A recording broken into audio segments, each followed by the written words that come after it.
orang Islam yang paham tentang itu, jarang. Maafkanlah mereka. Perintah pada Allah, wajib sebenarnya itu. Tapi kenyataannya ya jarang. Sampai saya 7 turunan nggak akan memaafkan dia. Lah, kok malah nyumpahin yang tidak baik?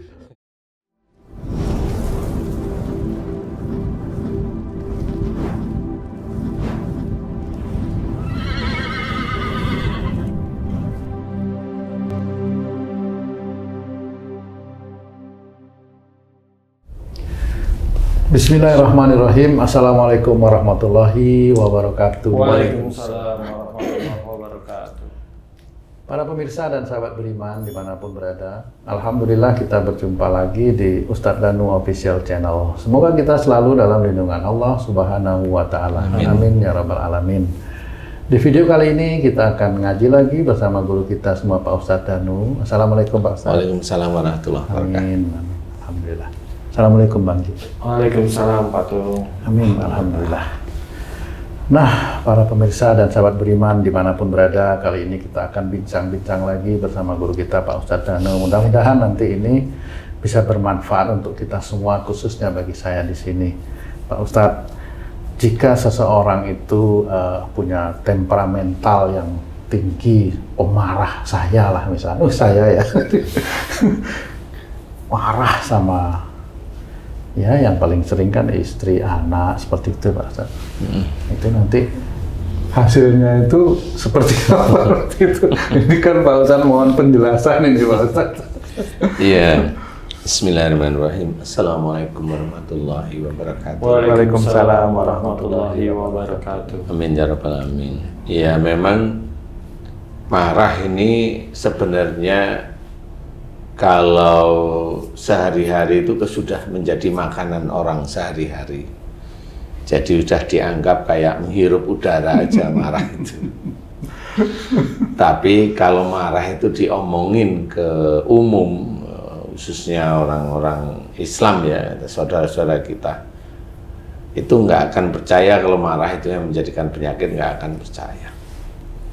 Padahal itu banyak dalil yang menceritakan ya memang kita dilarang untuk marah.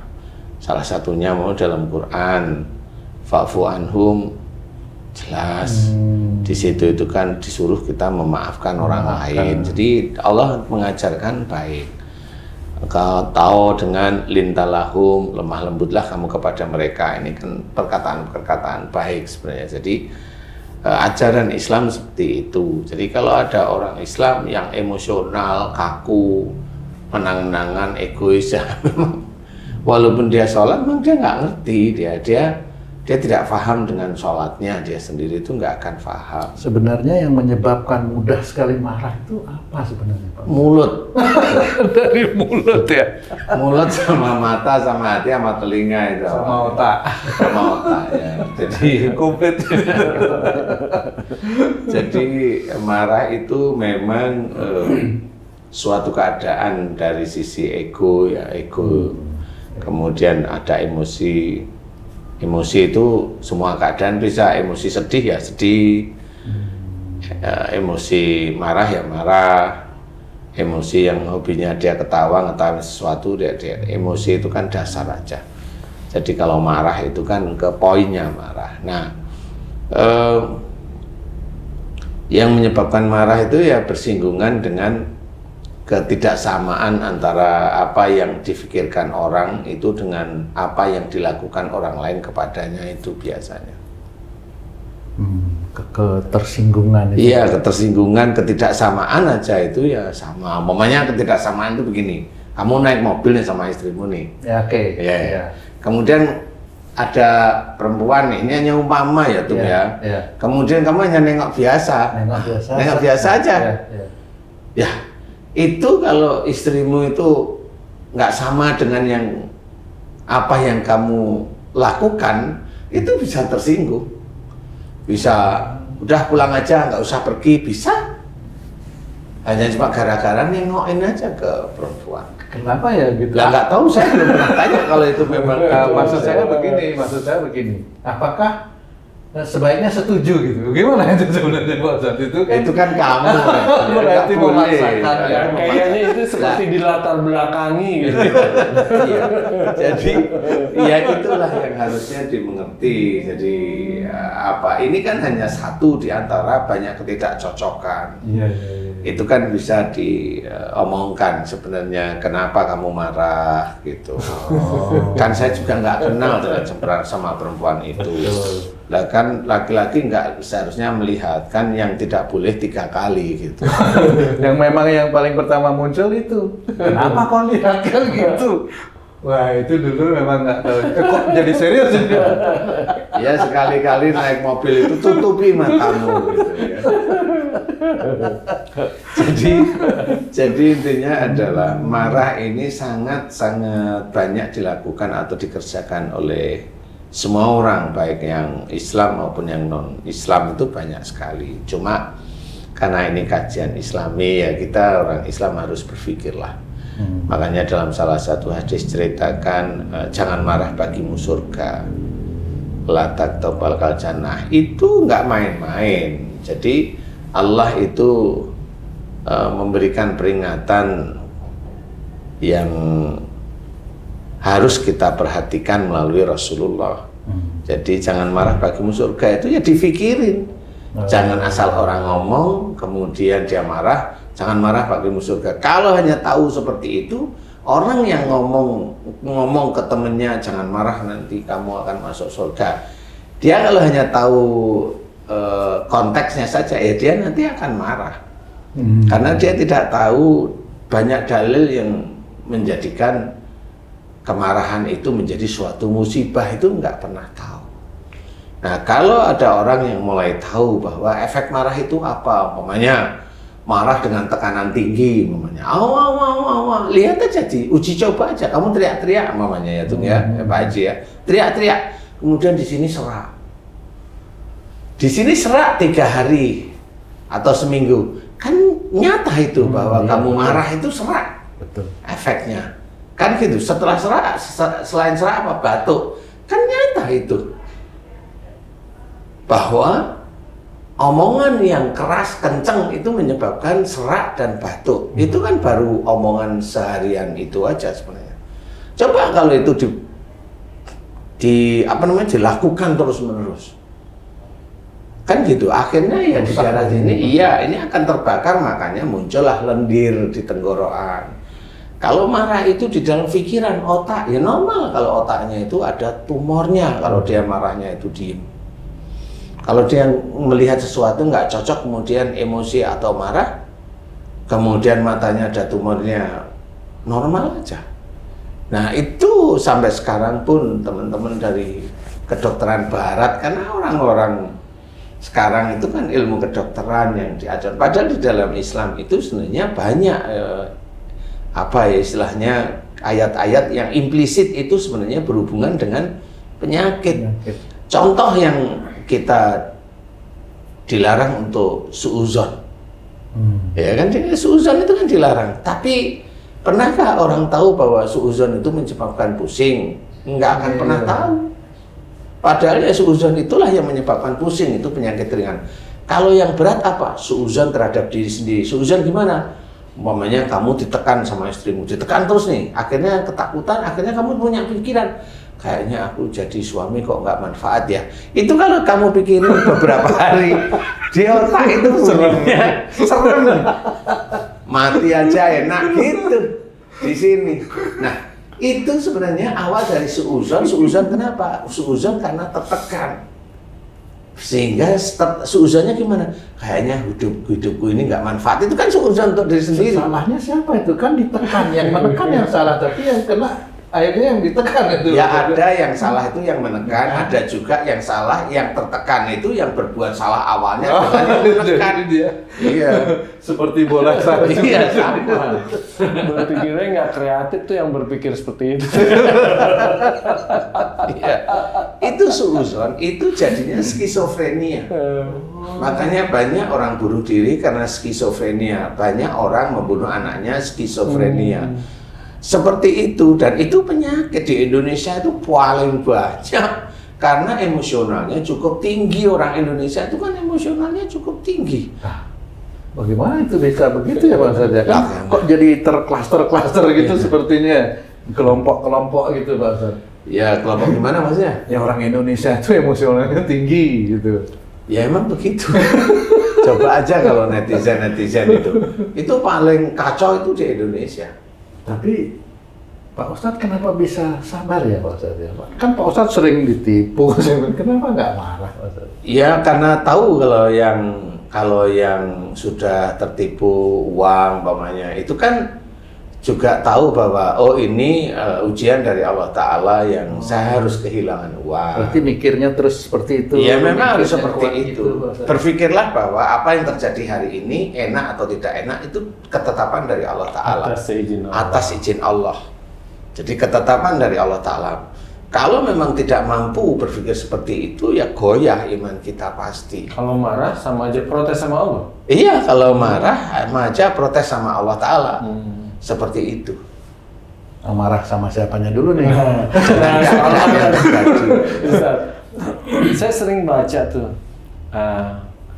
cintailah karena Allah dan marahlah karena Allah. Apa ada Ustaz marah karena Allah Ustaz? Walau-walau saya nggak ngerti ya. Istilahnya kalau tegas itu masih boleh.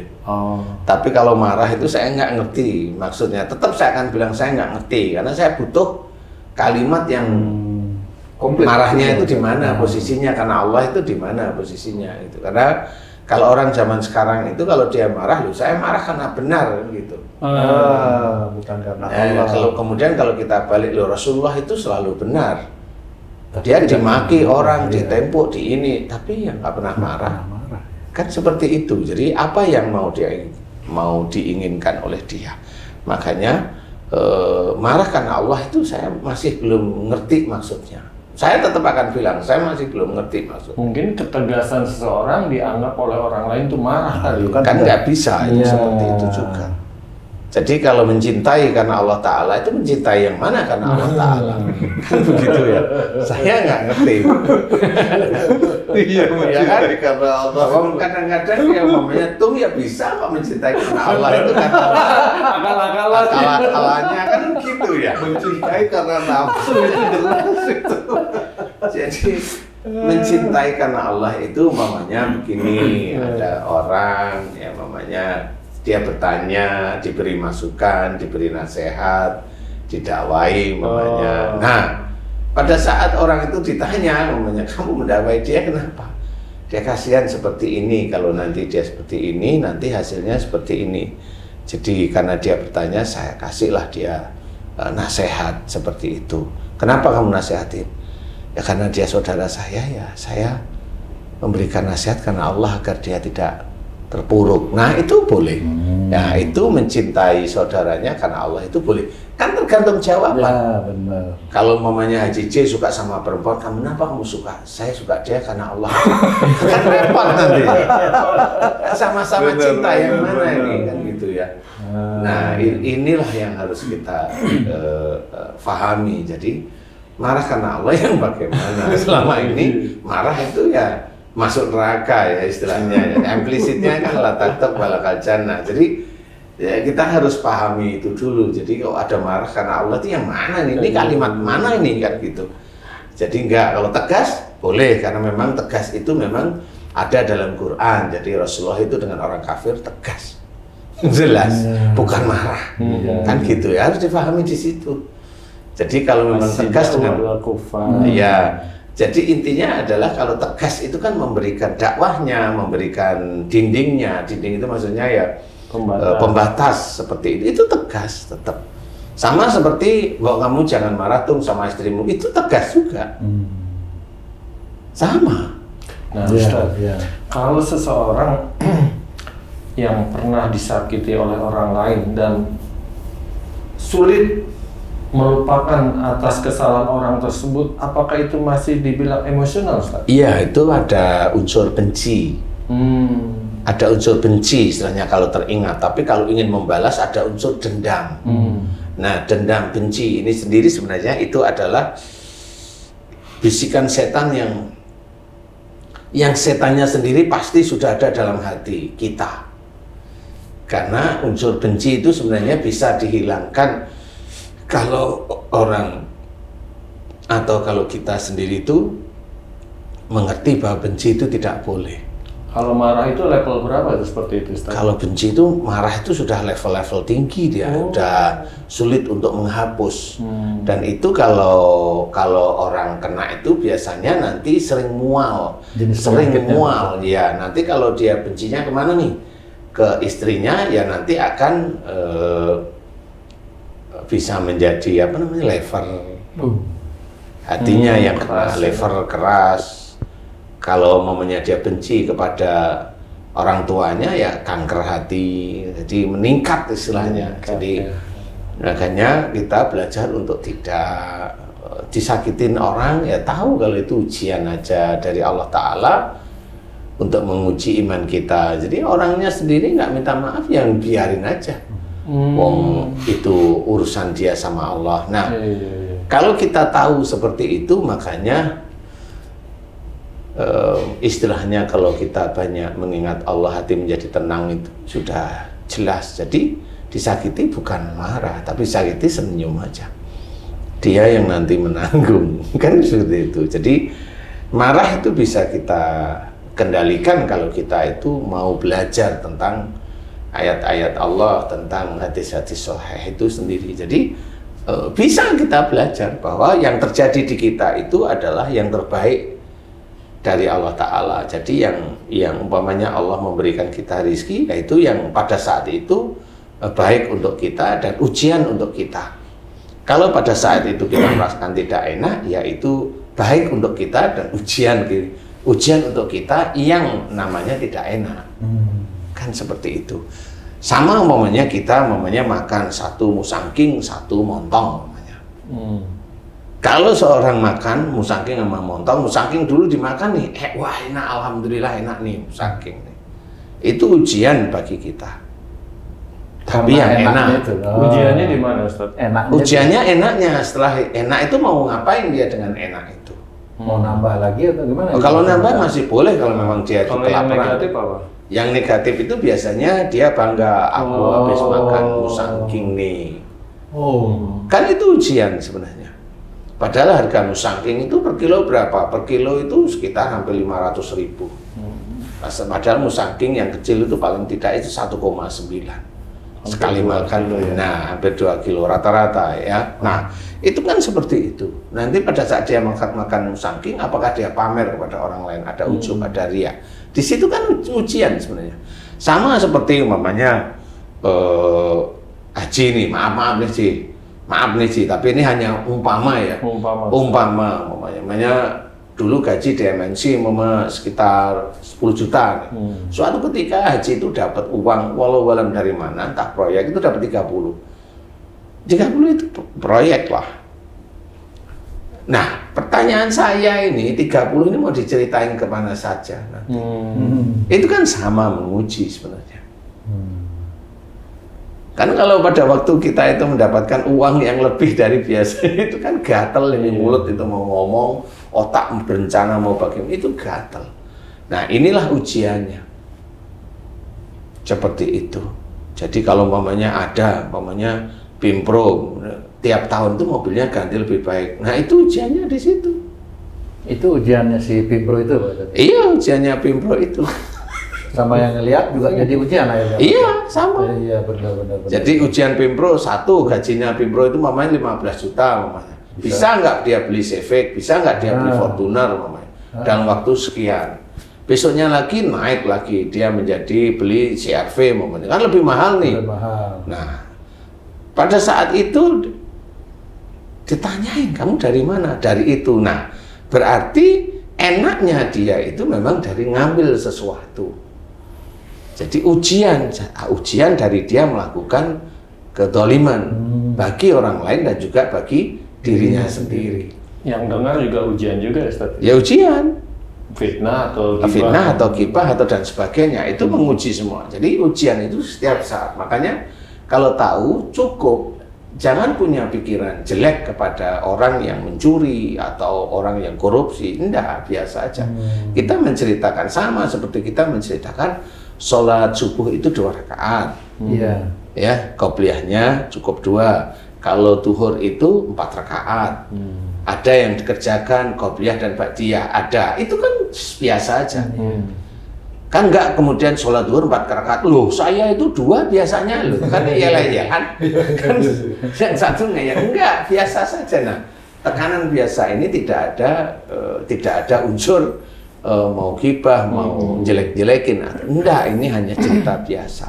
Nah, inilah yang harus kita ketahui bahwa semua ujian itu enak atau tidak enak yang kita rasakan itu ujian dari Allah Ta'ala yang harus disikapi baik semuanya, sehingga belajarlah untuk tidak suudzon kepada Allah Ta'ala, tidak protes kalau mendapatkan sesuatu yang tidak nyaman, tidak enak seperti itu, sehingga kita tidak terpancing dengan emosi, marah, dan itu cara belajarnya.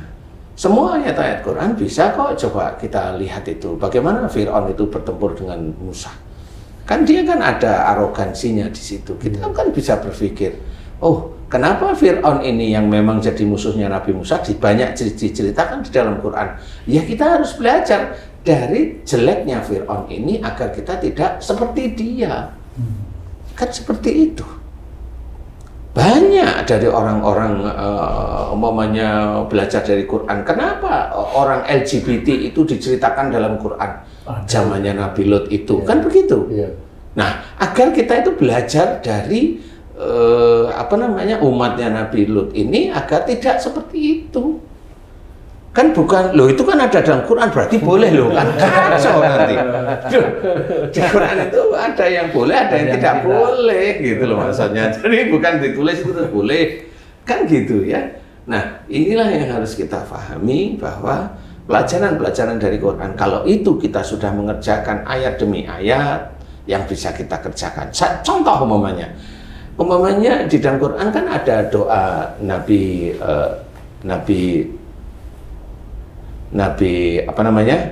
Zakaria, Nabi Yunus, kemudian Nabi Ibrahim. Itu kalau kita baca beneran pada saat itu, coba pernahkah kita itu mengaminkan doa beliau?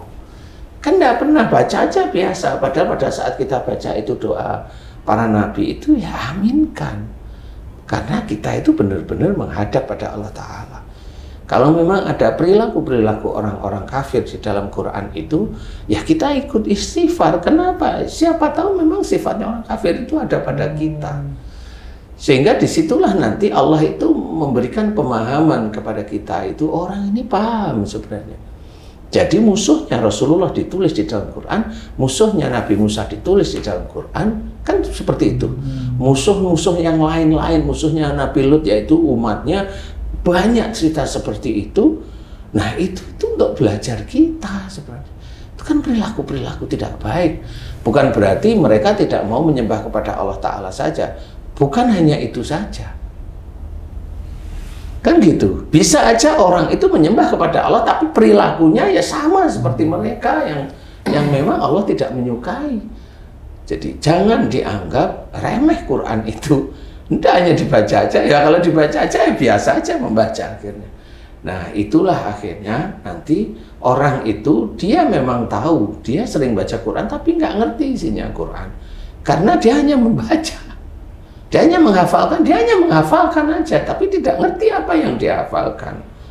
Sehingga perilaku-perilaku Rasulullah yang sebenarnya ada di dalam Quran itu nggak pernah dikerjakan. Yang dikerjakan sunnahnya apa? Yang sholatnya, yang puasanya, yang lain-lain yang tidak kelihatan. Padahal Allah itu menceritakan, umpamanya lemah lembutlah kamu kepada mereka. Ini perintah Allah. Ini sebenarnya bisa menjadi suatu kewajiban kita itu lemah lembut kepada siapapun. Tapi juga jarang orang Islam yang paham tentang itu, jarang. Maafkanlah mereka. Perintah pada Allah wajib sebenarnya itu. Tapi kenyataannya ya jarang.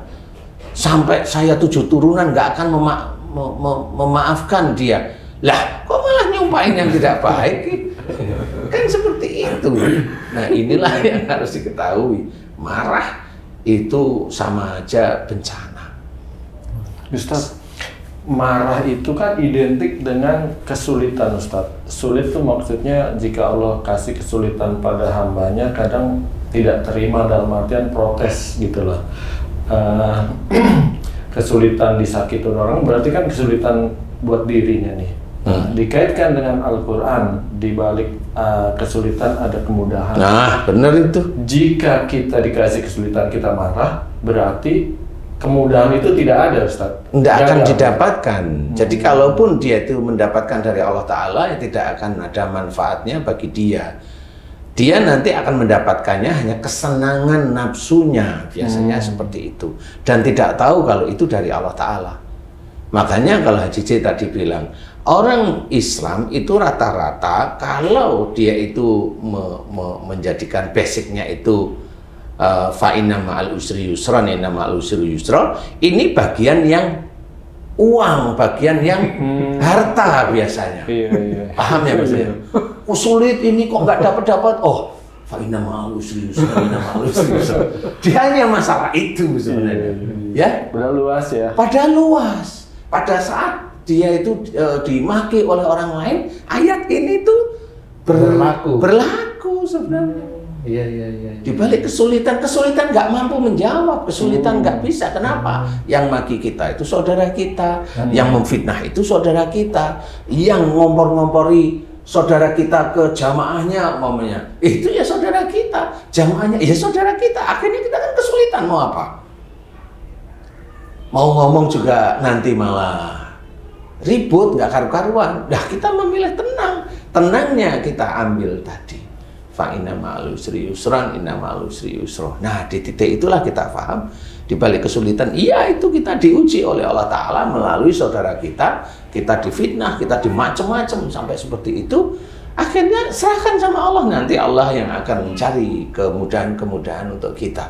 Selesai. Itu beberapa minggu, walau kita nggak tahu, serahkan aja sama Allah Ta'ala. Buka hati kita dan pikiran kita, tidak perlu kita itu mengcounter omongan saudara kita yang jelek, karena disitulah nanti kita akan, kalau kita bermusuhan dengan saudara kita atau kita ngomong bagaimana, dia tetap nggak akan terima karena merasa dia benar. Selesai. Kalau dia merasa dia benar, kan tetap nggak akan ketemu. Oke, kita ngalah. Kenapa kita ngalah? Karena kita hanya mencari ridha Allah aja.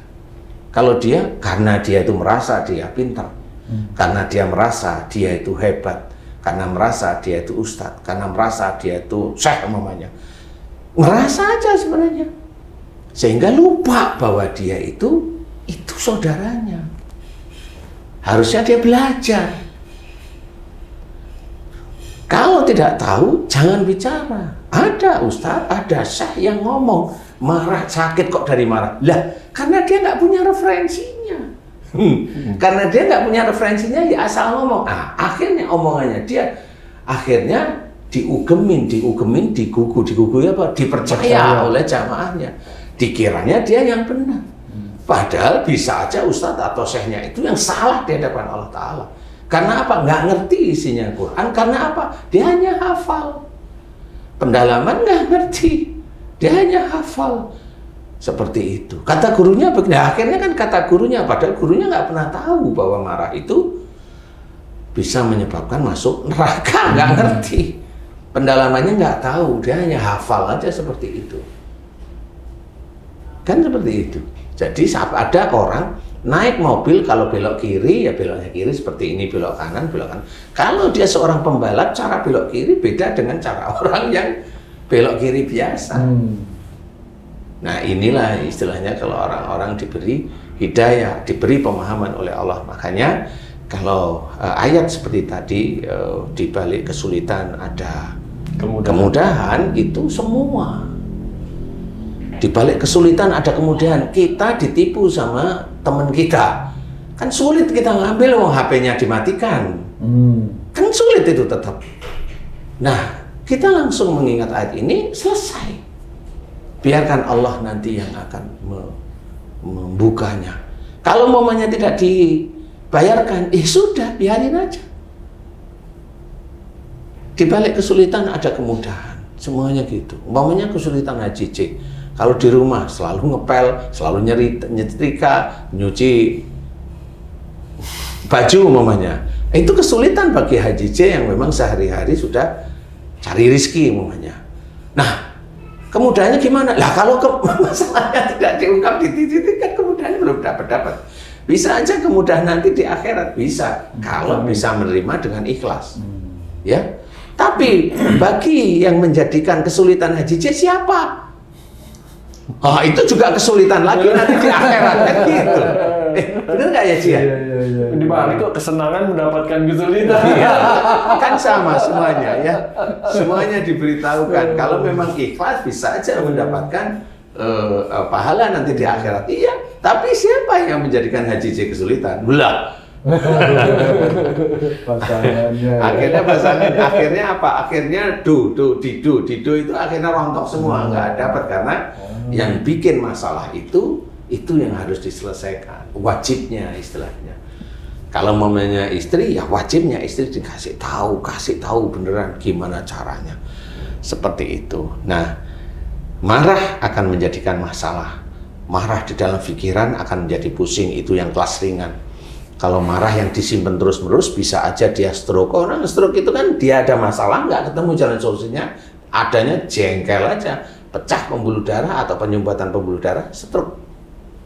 Seperti itu. Nah, apalagi banyak marah yang menjadikan seperti itu. Marah kepada orang tua, seseorang nih, marah kepada orang tua, pada waktu itu dia pinjam uang sama orang tua, pas orang tuanya nggak punya uang dan dia marah, saudara saya yang lain pinjam dikasih, saya yang pinjam nggak. Nah, akhirnya dia ngomong dengan marah itu, saya nggak akan pinjam lagi dengan orang tua saya. Umpamanya dia menjumpai seperti itu berkali-kali, dia kuatkan hatinya untuk tidak minta ditolong oleh orang tuanya. Nah, orang yang seperti itu bisa aja besok beberapa tahun ke depan itu kakinya mulai mengecil, ya bisa. Kakinya itu mengecil. Hubungannya ke kaki ya Pak Ustadz? Bisa, ke kaki bisa, ke tangan bisa. Karena dia tidak ingin dibantu oleh orang tuanya. Lah padahal dia itu sekolah diragati sama orang tuanya, kan gitu ya. Nikahnya dia sendiri di apa namanya? Dibiayai sama orang tuanya. Dari kecil bayi sampai ini dia minum air susu ibunya, dibiayai semua, makan juga ditanggung sama orang tuanya, kan gitu. Kurang diterimanya. Kenapa? Kurang diterima. Nah, akhirnya diambil otot-ototnya oleh Allah Ta'ala. Akhirnya dia nggak bisa jalan, mengecil kaki-kakinya. Dan penyakit itu rumah sakit nggak bisa, dokter nggak bisa, nggak bisa itu. Itu siapa yang bekerja? Itu yang bekerja insya Allah malaikat Allah itu. Dia ngambil yang dulunya dia benciin dengan orang tuanya, nggak mau di ini dan dia marah dengan, ya itu diambil otot-ototnya. Itu salah satu hal. Kenapa kaki manusia bisa mengecil? Entah kecil pada saat dia dewasa mengecil atau anak bayi yang kecil nggak bisa besar, itu mirip. Dan itu diawali dari marah. Dari marah. Nah, inilah harus belajar. Makanya dalam hadis yang sahih, la takdob walakal jannah, itu benar. Itu benar. Paling tidak, kalau orang marah itu masuk neraka, nerakanya itu tidak nyaman di dunia, itu sudah neraka duluan itu. Dan jangan merasa bahwa diri kita atau orang Islam itu merasa dia nggak punya dosa. Kata siapa? Tapi dia ngakuin kalau dia punya dosa, tapi kalau dia pas sakit atau dapat musibah diingatkan, enggak, apa-apa dikit-dikit kok dosa. Lah kamu punya dosa enggak? Ya ngaku dia punya. Tapi kalau diingatkan, enggak. Nah, inilah orang-orang yang seperti itu dianggap oleh Allah Ta'ala munafik, dan kita jangan belajar untuk tidak. Kalaupun itu sakit atau musibah, walaupun kecil, kena duri, itu tetap musibah dari Allah Ta'ala. Insya Allah itu dari perilaku kita. Ayo belajar untuk tidak emosi, karena marah itu banyak sekali kaitannya. Dari mulai mata yang biasa jadi buta, mata biasa kena glukoma, mata biasa kecolok dan sebagainya, itu ya dari emosional sebenarnya. Tidak serta-merta Allah itu memberikan musibah kepada seseorang itu jika tidak ada sebabnya. Enggak akan mungkin. Kalau Allah langsung memberikan kepada seseorang yang orang itu merasa tidak punya dosa, berarti Allah itu dolim kepada dia. Dan itu tidak mungkin. Dan itu tidak akan mungkin. Iya, dia yang kena musibah itulah sebenarnya yang dolim terhadap dirinya sendiri. Itu harus kita pahami, dan mulai sekarang kita harus belajar. Fahami ayat-ayat Quran. Semua itu untuk nanti di akhirat kita. Kalau seorang ingin surga bener, belajar beneran, amalkan satu persatu. Amalkan satu persatu. Intinya seperti itu. Nah, jadi harus belajar. Makanya kenapa kalau saya mengajarkan banyak mohon ampun kepada Allah itu karena apa? Karena dosa yang terlalu banyak itu. Ayo kembali lagi ke masa-masa dulu di mana kita itu banyak marah kepada ya jengkel, ya kepada orang tua, ya pada saudara, ya kepada istri atau kepada suami. Ayo kembali ke masa lalu untuk mohon ampun. Nah, mudah-mudahan nanti kalau memang iman kita bagus, amal soleh kita cukup besar di hadapan Allah, ya insya Allah doa kita akan dijabah. Amin, amin. Nah, insya Allah tahunya nanti kita itu di akhirat setelah dihisab baru ngeh. Tapi kalau bagi orang-orang yang merasa dirinya hebat, ya silahkan aja. Dia nggak pernah mohon ampun kepada Allah Ta'ala, hanya belajar tok. Tetapi belajar itu, ilmu yang dia tuntut itu akan menjadi kesombongan. Itu rata-rata seperti itu. Ilmu yang dituntut kalau tidak diamalkan, itu akan menjadi kesombongan. Rata-rata seperti itu. Nah, bagi ilmu yang dituntut kemudian diamalkan, mulai dia paham. Tidak. Semua hal yang baik dikerjakan tetapi dijaga untuk tidak ujub, tidak riak, tidak bangga, tidak sombong. Nah, ini kan berlaku terus. Akhirnya orang itu ya biasa. Kayak orang biasa saja. Nah, harus belajar, jangan marah. Benar, la taktab walakal jannah. Itu betul-betul benar. Jadi kalau bagi saudara-saudara kita yang tidak tahu, karena beliau belum diberi pemahaman aja sama Allah Ta'ala. Kalau tahu, dia akan tahu bahwa ngerinya akhirat itu ya dari salah satunya dari marah. Insya Allah mudah-mudahan seperti itu manfaat. Wallahu a'lam. Alhamdulillah. Terima kasih banyak Pak Ustadz penjelasannya. Para pemirsa dan sahabat beriman dimanapun berada, demikian tadi penjelasan dari guru kita tentang marah. Bagaimana beliau memberikan analisa dan contoh-contoh dari macam-macam penyakit yang bisa timbul dari marah itu sendiri. Mudah-mudahan video kami kali ini bisa bermanfaat untuk kita semua, khususnya bagi diri saya sendiri, untuk meningkatkan keimanan dan ketakwaan kita kepada Allah Subhanahu wa Ta'ala. Saya Tung pamit diri, sampai jumpa di video kami yang lain. Wassalamualaikum warahmatullahi wabarakatuh. Waalaikumsalam warahmatullahi wabarakatuh. Alhamdulillah.